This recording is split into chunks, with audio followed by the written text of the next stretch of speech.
Bill Jacobs. Wow. Welcome to Elevate Your Lifestyle Podcast. Y'all, I'm so excited to learn more about Bill and his business today, Lendid Loans. They are a big mortgage broker kind of near Fort Worth. And man, we got connected over the email, and I love talking to new people, and this will be my random conversation for the week. And I'm just going to learn more about your business. But I just want to say, first off, thank you so much for coming on, Bill. Yeah, thanks for having me, Harrison. Been checking out your content. Really like what you've been working on over there, Elevate. Yeah. Absolutely. Yeah, and I'm so glad we got, like the cool thing about this marketing mastermind that I've been in is just the ability to reach people that I never would have reached before, and to have conversations with people that we would have never probably crossed paths had we not, gotten hooked up over the email.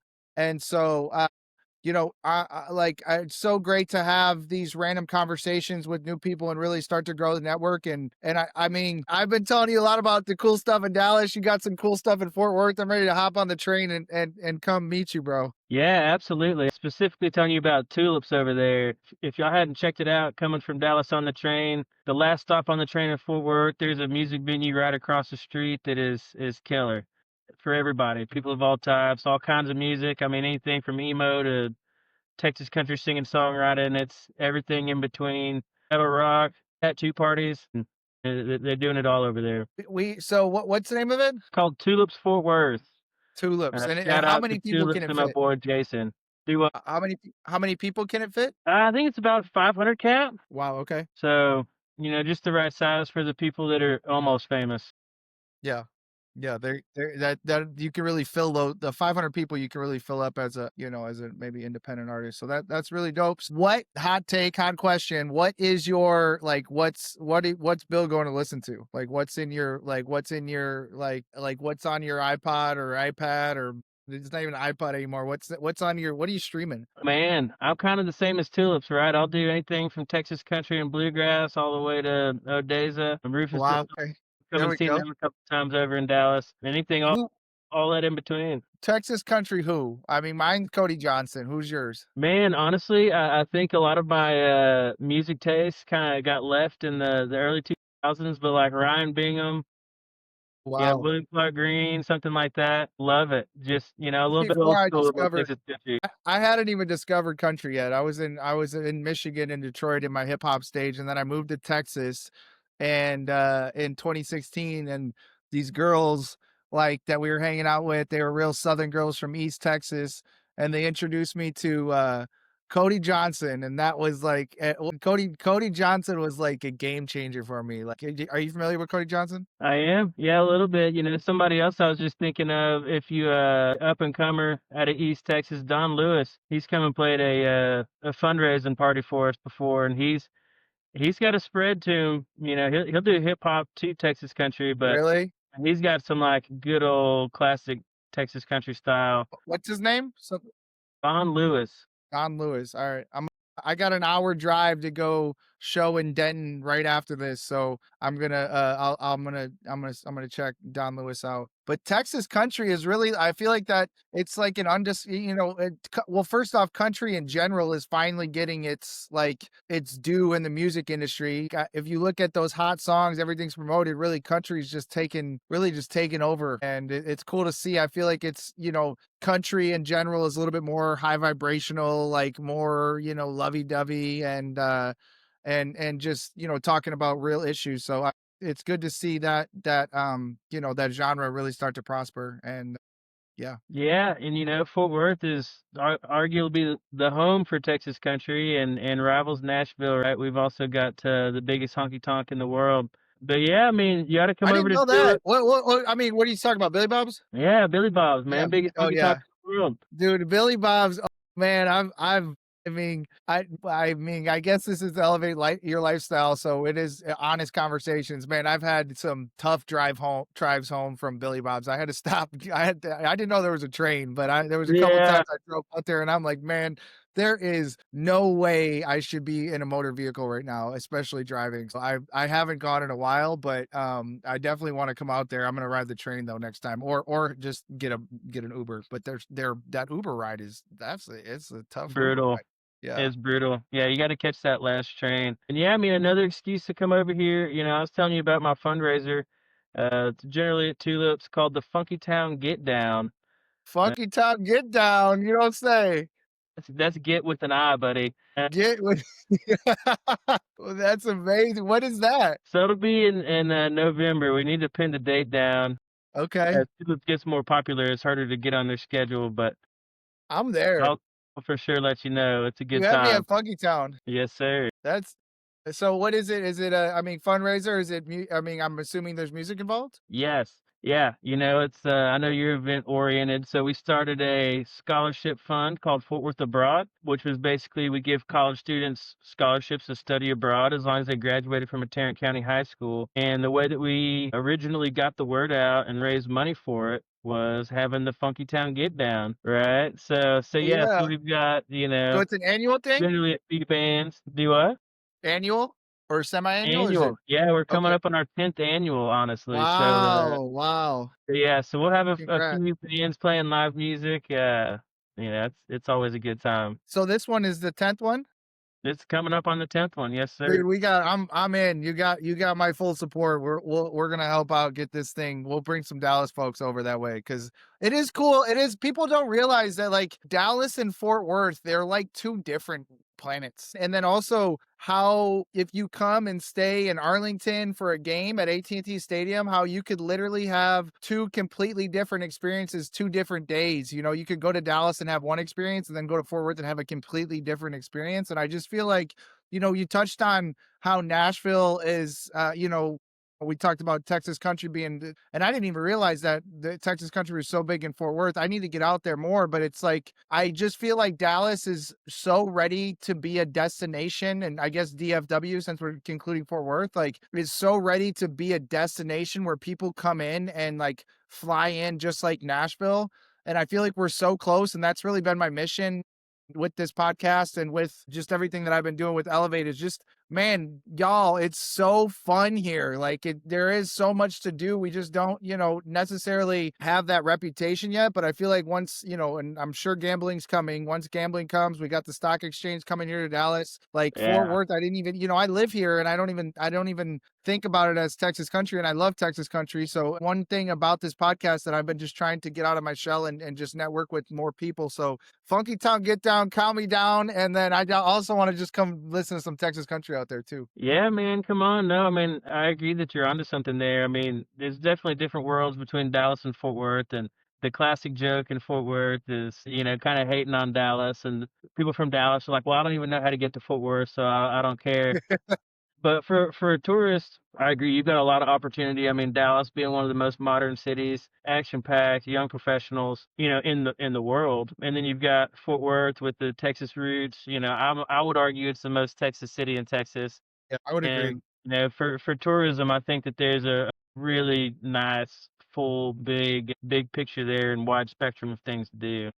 Yeah, and like I said, up more for even for me, I've done what's the Mexican restaurant that you can only pay cash and you can only order what, Joe T's? Yeah, Joe T's is like my old best friend used to live out in Fort Worth, so I've done a little bit of Fort Worth. It is a fun town, and I but they dude, y'all love to fight out there. Every time I go to Fort Worth, I end up in some sort of like not every time, but there's been a couple times that like those country boys, you guys, they just love to just throw down, and it's a little ridiculous. It happens, I don't know what it is about me. I've got a lovable face or something, but it might be that you're such a big dude that they want a challenge.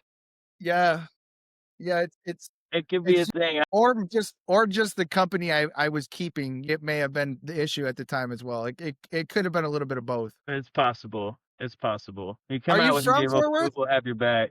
Are you from Fort Worth? Yeah, born and raised, Born man. Grew up born here. and raised. Wow. Yeah, went to school up in Arkansas, was there for a while, moved around a little bit after that, and then I just made a home a few years ago. So it's been good to be back and get back involved in the community. So, Arkansas, you said you went to school? Yeah, University of Arkansas. Nice. I've been to Arkansas as well. Great. That's an undiscovered place is Arkansas. That's a pretty cool, like off the beat. I like to go to when I travel, I like to go to locations that like aren't Miami or Vegas. Like if you ask me to go to Vegas, like I'm like no, but but Arkansas, great, great, cool vibes, good town for sure. Yeah, talk about a music scene. Really? Oh man, yeah.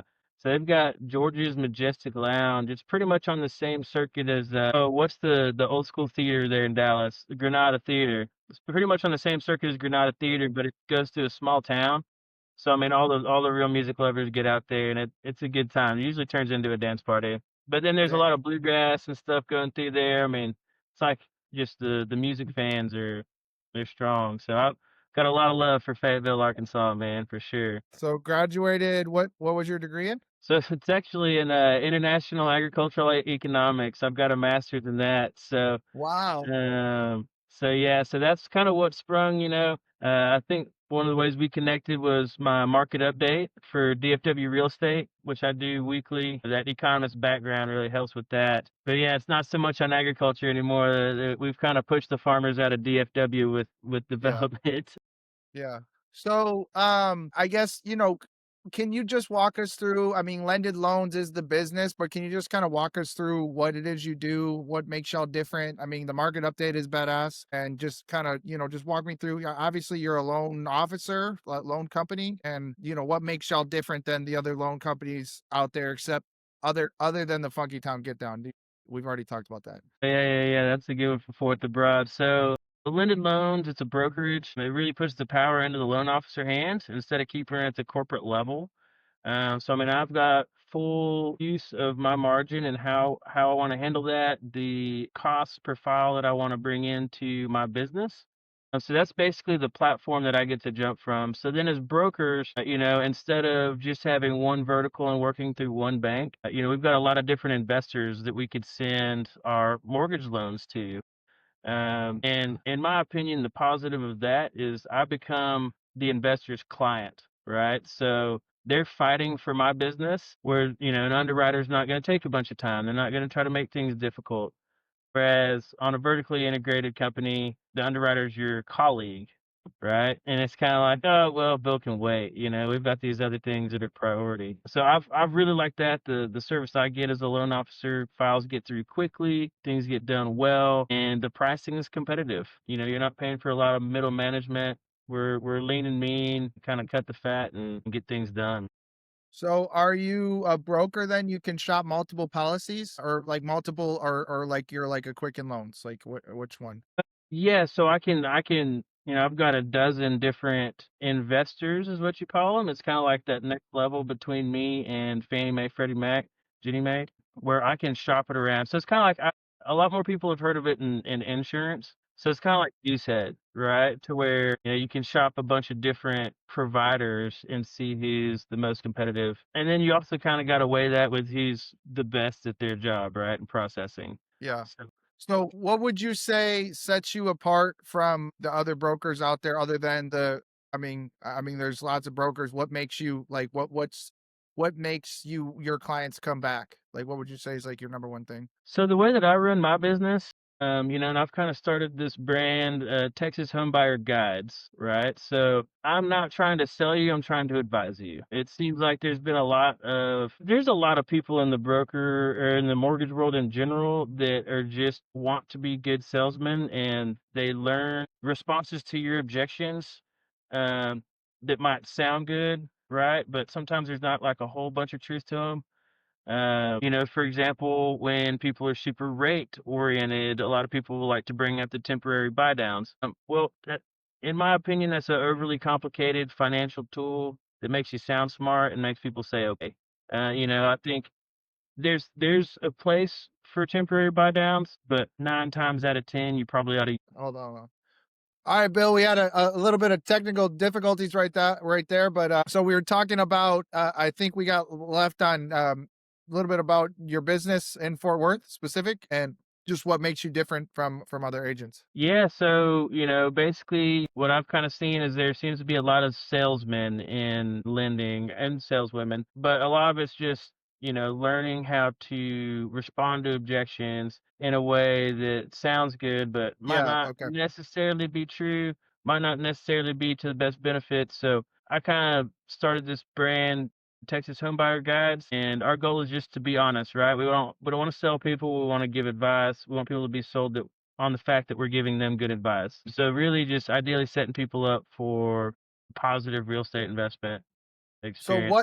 what advice would you give to prospective buyers and sellers in the market right now? Where do you feel like this market is trending to? What would be your advice? Like, I guess, what did you touch on this week, or what is your advice to prospective buyers right now? Yeah, I mean, there's a lot of inventory, right? There's more inventory than the data set goes back to in 2016. So buyers got a lot of leverage, right? Like, be confident in your negotiations.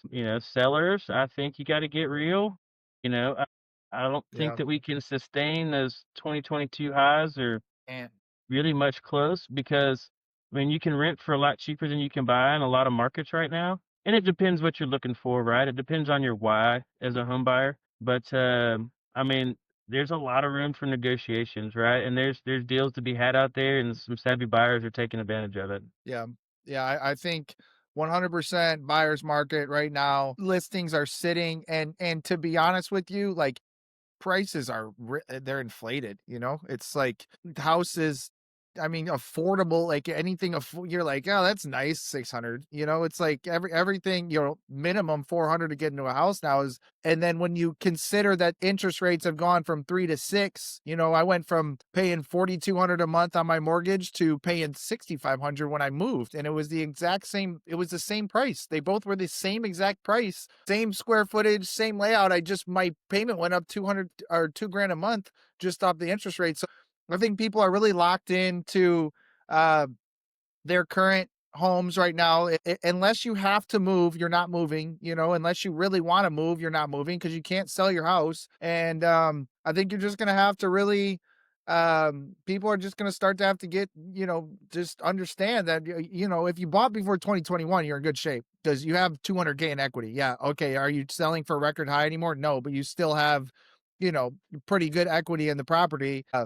If you bought after 2021, you're in trouble. You're definitely like underwater on a lot of house. I feel like a lot of people from 2022. If you bought end of 21 or 22, and you have to move, it's gonna be tough. It's you're taking an L. Well, and there's a lot of it, right? But you really got to kind of dive into the local markets, right? Because I would say that's the majority of markets, especially where there's a lot of new builds going on because you're Yeah, competing with the pros, right? That are dropping 13% of their sales value on yeah, incentives. yeah, But like Highland Park, a lot of yeah, close to central high income neighborhoods. I mean, they're still appreciating, right? They yeah, never stop appreciating. yeah. That's So true. it's really on micro markets, but like Fair Park, south of Fair Park, for example, I mean, they're down like 8% year over year. Yeah, yeah, But I'm with you. I think that there's still some room for correction because you can't double the interest rate and keep the prices the same, which is what yeah. we've seen this whole time. Or go up, which most people, most sellers it's just like, yeah, it's just an affordability issue. There's only so many people that can afford your property at, X per month. You got to really look at the economics of it. I mean, you have the economics degree, right? But like, if you're not an economist, like I'm not an economist, but it's like, it's just a common sense of like, there's only so many people that can afford the monthly payments, and it's a reality of the world that we live in right now. And housing has become extremely unaffordable, and then not to mention that everything else is more expensive right now. So not only is your house more expensive, but your eggs are more expensive. Your gas, I mean, gas, I guess, is not bad. Utilities have definitely gone up. Everything's gotten more expensive.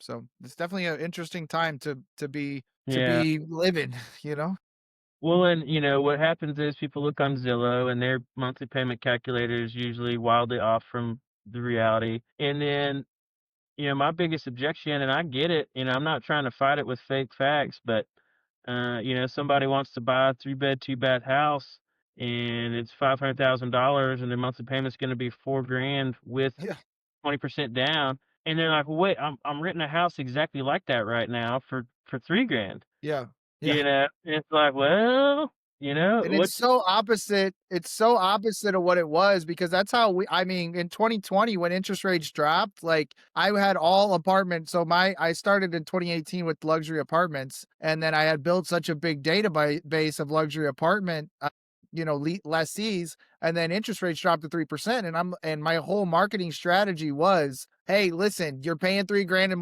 rent right now for 3 to 5% down. You can live in the most badass townhome in Lower Greenville or Knox Henderson. And I mean, I converted so many renters to buyers, but now it's like the opposite. Like I sold my place, I'm renting. I'm like, I'm not buying right now. That's dumb. Like I have to pay an extra 2 grand a month to live in my place, and then not on top of that, I have to pay to upkeep. Like there's a lot of things I'm good at. Being handy is not one of them. Like I am the worst homeowner ever. I hate owning a home, so I'm glad we're back to a rental market. But I'm sure agricultural cowboy, you probably can fix anything and mount anything, but that's not in Yeah, my wheelhouse. I was gonna say, just give me a call, man. I'll walk you Yeah, through. all right, cool, perfect. We'll be best friends then. Well, all right. Well, I've learned a lot about Fort Worth today. I've learned a lot about the housing market and what makes you different. I'm really excited to start to network with some new lenders out here. I've worked with a ton in Detroit. I've never really had a ground guy down here to help me with stuff, and I'm out that way a little bit more than Denton area, a little bit more than I have ever been with my family's business being mostly in the Denton area. So I'm definitely excited to kind of grow and network with you. I do have one last question, and everybody does it. It's not weird. Nothing bad's going to happen. I just need you to close your eyes for the next 30 to 60 seconds. I need to know, other than the honky tonk get down, what is Bill's dream event? Or it could be that. What is your dream event? What if Lendid Loans was the premier sponsor and you had any budget to work with, what kind of event are you throwing? Yeah, so I'd mix the two, right? So I'd have Lendid Loans presents the Funky Town Get Down, and the way it is we would change venues. So we would be at Panther Island Pavilion. Okay. That it's right next to downtown. You could Okay. put a big multi-thousand person stage set up. We'd have all of the scholarship recipients that we've sent from Fort Worth out into the world there to tell their story. All the people that have ever supported Fort Worth Abroad, along with every real estate agent that does any deals and needs a new lender. Yeah.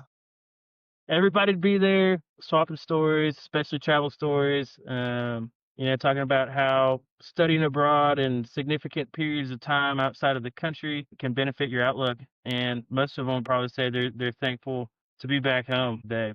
Who's performing? Baby Jesus on lead guitar. No, I mean, I don't know. One of my favorite shows ever was I was at Red Rocks where Rufus Du Sol opened for Abeza. Ooh. Oh, Um, you went there. Rufus at Red Rocks. Yeah. we might have Shane Smith and the Saints open for that whole set. So Jay, let's all go. right. I'm at that. I'm at that. That is a funky town get down if I ever heard of one. Well, Bill, thank you so much for coming on. I'm so excited to spend a little bit more time in Fort Worth, and then if I ever need anything fixed, you're now on my speed dial list. So lucky you. Thanks for To having me on here, Harrison. This is a cool thing you're putting together, and I love your approach to the marketing, and just your honesty with yourself and everybody around you. So, cheers to you. Thanks for coming on, Bill. Thank you.